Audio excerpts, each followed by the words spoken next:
क्या आप जानते हैं समुद्र के नीचे क्या है? पृथ्वी का लगभग 70% भाग समुद्र से घिरा हुआ है, जिसमें लगभग 1.35 बिलियन क्यूबिक किलोमीटर पानी है, जो पृथ्वी पर मौजूदा पानी का 57% है। समुद्र की वजह से ही हमारी पृथ्वी का रंग ब्लू दिखाई देता है।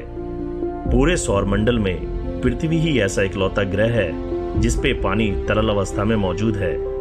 57% भाग घिरे होने के बावजूद भी हम समुद्र के केवल 5% भाग की ही जानकारी रखते हैं। आज से कई साल पहले समुद्र की तलहटी में उतरना मात्र कोरी कल्पना दिखाई देता था, पर मॉडर्न टेक्निक और साइंस ने आज असंभव को भी संभव कर दिखाया है। समुद्र के नीचे क्या है, ये जानने से पहले हमें ये जानना होगा कि समुद्र का निर्माण कैसे हुआ।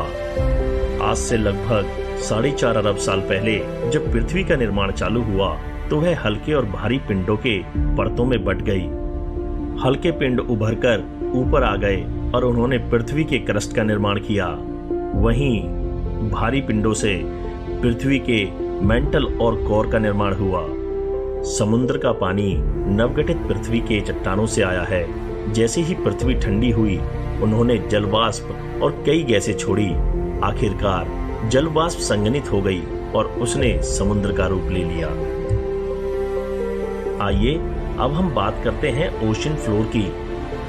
सन 1920 के दशक में वैज्ञानिकों ने समुद्र तल की मैपिंग शुरू की। उन्होंने एको साउंडर नामक उपकरण का इस्तेमाल किया, जो साउंड नेविगेशन और रेंजिंग का संक्षिप्त शब्द है। सोनार ने दिखाया कि समुद्र तल में नाटकीय भौतिक विशेषताएं हैं, जिसमें विशाल पहाड़, गहरी घाटी, खड़ी चट्टानें और विस्तृत मैदान शामिल है।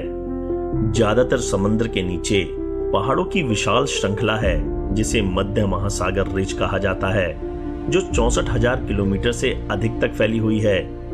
पृथ्वी के आंतरिक भाग से पिघली हुई चट्टानें दरार से ऊपर उठती हैं और एक नए समुद्र तल का निर्माण करती हैं, जिसे सी फ्लोर स्प्रेडिंग कहा जाता है।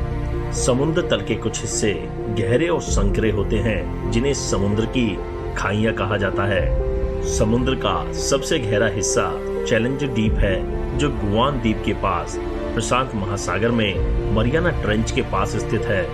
इसकी वास्तविक गहराई ज्ञात नहीं है, पर सबसे सटीक मापों में चैलेंजर डीप को लगभग 11,000 मीटर नीचे रखा गया है, जो एवरेस्ट से 2,000 मीटर अधिक लंबा है, जो पृथ्वी का सबसे ऊंचा बिंदु है।